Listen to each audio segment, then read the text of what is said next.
Saygıdeğer basın emekçiler, hepinizi Halkların Demokratik Partisi Vanil Örgütümüz, Demokratik Bölgeler Partisi Vanil Örgütümüz ve Yeşil Sol Parti Vanil Örgütümüz adına saygıyla selamlıyorum. Hepiniz hoş geldiniz. Bugün program aramızda olmayan arkadaşlarımız var. İlaç Sözcümüz Gönül Uzunay başka programından dolayı gelemedi. Demokratik Bölgeler Partisi İlaç Başkanımız Harun Okay arkadaşımız, o da farklı bir programdan dolayı hazır bulunamıyor. Van Büyükşehir Belediye İş Başkanımız Sayın Mustafa Avcı farklı programlarından dolayı aramızda değiller. Kendilerinin de size selamları var. Öncelikle hepinizin yakından takip ettiği son derece önemli bir sürecin içerisinden geçiyor. Ülkemiz çok zorlu bir süreçte, zorlu bir seçim sürecini de hep birlikte yakından takip ediyoruz. Siyasi partiler bu anlamda bütün hazırlıklarını yaptı. Bütün adaylar bu anlamda alanlarda çalışmalarını yapıyorlar. Elbette her siyasi partinin kendine göre iddiası vardır. Başarmak istediği kimi çalışmaları vardır. Ama en iddiası olan, en güçlü iddiası olan, bu anlamda Türkiye'deki demokrasi güçleriyle en büyük iddiayı ortaya koyan Yeşil Sol Partimiz var. Bu anlamda Türkiye'nin demokrasisi açısından da, özgürlükler açısından da, hak ve hukuk açısından da en önemli pozisyonda bulunan Yeşil Sol Partisi'dir. Bu anlamda biz de bütün hazırlıklarımızı bu çerçevede tamamlayarak seçime hızlı bir şekilde başladık. Alanlarda çalışmalarımızı yürütüyoruz. Bu anlamıyla sizde de yakından takip ediyorsunuz. Bu kentte de iddialı pozisyondayız. Biliyorsunuz Kürt Siyasal Hareketi'nin ve onun dostlarının uzun yıllardır hepten bugüne kadar yürüttüğü muazzam bir siyasal mücadele vardır. Her dönem bölgede ve Türkiye'de başarılı sonuçlar da almış bir siyasal gelenekten geliyoruz.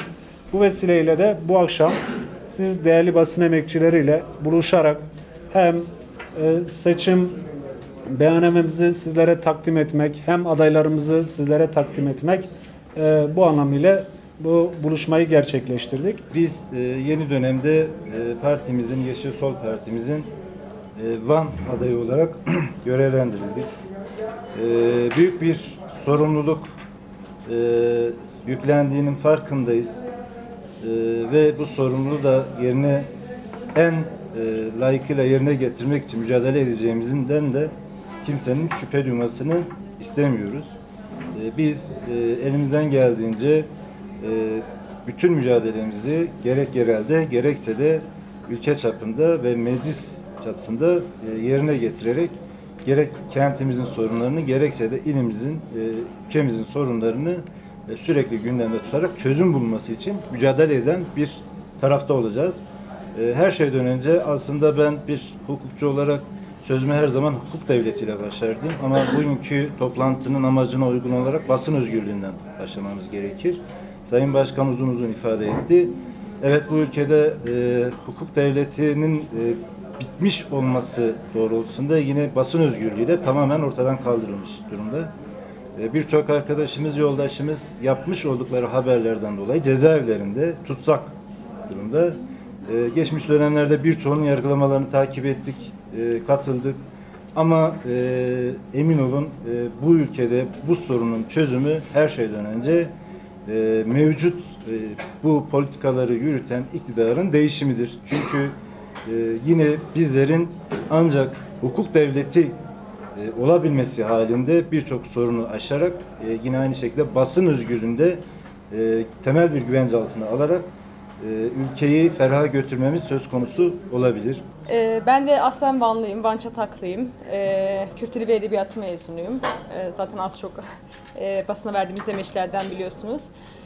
Benim aday olmamdaki en büyük sebeplerden biri, yönümü politikaya çevirmemdeki en büyük sebeplerden biri tabii ki de ana dil. Kürt dilinin üzerindeki yasağın artık temelli olarak kaldırılması ve anayasal güvencenin altına alınması. En büyük amacım bu, çünkü evet, bir gencim, bir kadınım ve Kürtlerin üzerindeki problemlerin iki boyutlu olduğunu düşünüyorum. Bunlardan birinin Kürt olmamız, diğerinin de muhalif olmamız oldu. Malumunuz şu an halihazırda sırf işlerini yaptıklarından dolayı birçok basın emekçi arkadaşlar cezaevinde veya tutuklu veya tutuksuz olarak yargılanıyorlar. Bazılarınız şu an hali hazırda burada. Bu aşamada basın emekçi arkadaşlarının da 14 Mayıs'tan sonra tabii dolaylı olarak halkın da haber alma özgürlüğünün de 14 Mayıs'tan sonra kanuni düzenlemelerle, anayasal güvencelerle zemine oturabileceğini düşünüyorum. Tabii bunun için en büyük güvence Yeşil Sol Partisi'dir.